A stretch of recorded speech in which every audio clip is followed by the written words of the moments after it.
Olá, turma da segunda série, tudo bem com vocês? Aqui é a professora Cristiane falando. Hoje teremos aula de filosofia. Bom, só para vocês poderem entender, o capítulo 4 ele é dividido em 5 aulas, né? Hoje nós trabalhamos com a aula 4. Então a aula 4 será uma revisão do tema empirismo, né? E a aula 5 será a revisão do tema iluminismo, já que o capítulo 5 é dividido entre esses dois temas, né? E são temas importantes que caem sempre em provas de Enem e de vestibular. Então é importante a gente trabalhar, reforçar todos esses conceitos. Tá bom, pessoal? Então vamos lá, acompanhem com a apostila, por favor, tá?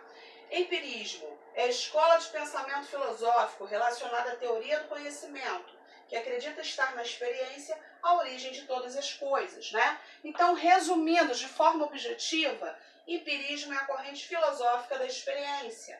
O empirismo, pessoal, é caracterizado pelo conhecimento científico quando a sabedoria é adquirida por percepções, né? Pelos nossos sentidos, ok?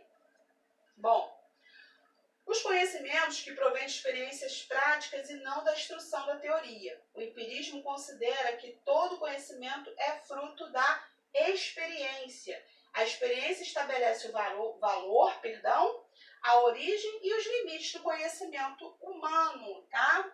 Bom, e aí qual é o principal representante do empirismo britânico? Outro fator importante que nós temos que reforçar, John Locke. Ele é o principal representante do empirismo britânico. E esse empirismo defendido por John Locke chama-se empirismo britânico, tá, pessoal? Então vamos lá.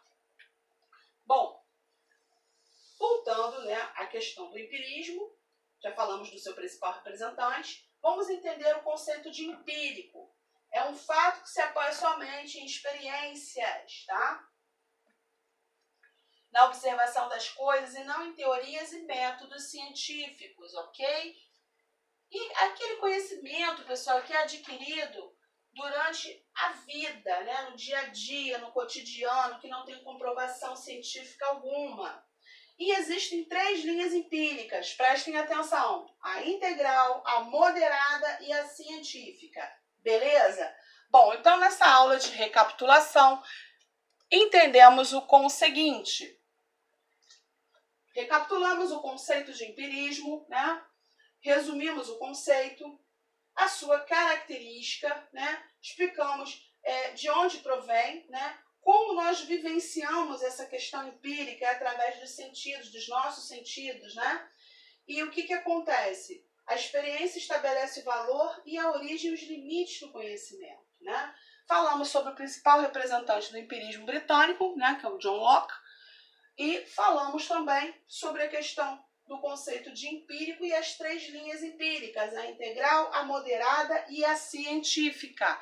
Agora, pessoal, nós vamos falar sobre os principais filósofos, né, relacionados ao quê? Ao empirismo. Temos aqui Avicena, né?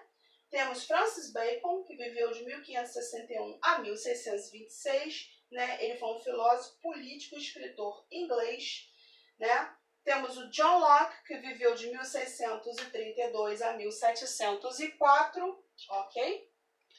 E aí, entendemos que ele foi um filósofo inglês, né, ideólogo do liberalismo, sendo considerado o principal representante do empirismo britânico. Temos também Nicolau Maquiavel, ele foi historiador, poeta, diplomata, né? Escritor e filósofo italiano. É reconhecido, pessoal, como fundador do pensamento da ciência política moderna pelo fato de ter escrito sobre a realidade, né? Sobre o Estado e governo como realmente são e não como deveria ser. Por isso, ele foi extremamente mal entendido, né? Foi classificado como um homem mau, né? Por isso existe aquele termo maquiavélico, tá? Mas é um conceito errado, porque na verdade ele usou o quê? De empirismo, né? De realismo. Ele falou sobre o governo exatamente como ele era e não como deveria ser, né? Ele foi realista. Ele viveu uma experiência, ele falou daquilo que ele viveu, né? No seu livro O Príncipe, ele retrata muito bem isso, tá, pessoal? Nós temos também Thomas Hobbes, né? Vamos entender aqui. a questão do Thomas Hobbes. Ele foi um político, filósofo e matemático inglês. Em sua obra mais conhecida, O Leviatã, Hobbes descreve o ser humano como alguém cuja natureza o leva a agir em função de duas necessidades básicas: a sobrevivência e o ganho pessoal, tá? Na ausência de um poder soberano, né, de um Estado soberano, haveria uma guerra de todos contra todos pela sobrevivência. Então, pessoal, ele também falou de uma realidade, né? Ele também falou de uma experiência empírica dentro da sua temporalidade. Chocou um pouco, lógico, né? A realidade sempre choca, né? Mas a sua obra era uma obra atemporal, né? Podemos concluir que ela se encaixa muito bem dentro da nossa temporalidade, né? Por isso, em sua obra, O Leviatã, ele defendia o absolutismo. Hobbes também afirmava que a prudência nada mais é do que a própria experiência, tá? Então, ele defendia o absolutismo no sentido de que ele temia, né, que a ausência de um líder, né, de um poder soberano, instalaria o caos dentro da sociedade, tá?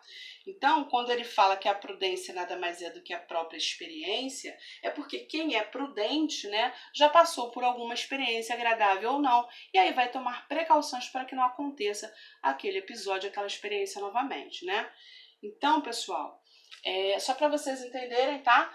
Essa imagem que eu estou trabalhando com vocês é a imagem do John Locke, né, o principal representante do empirismo britânico, tá bom? Bom, com relação à atividade devolutiva de hoje, né? De posse de todas essas informações, entendendo que a realidade é construída e não é algo pronto de antemão, né?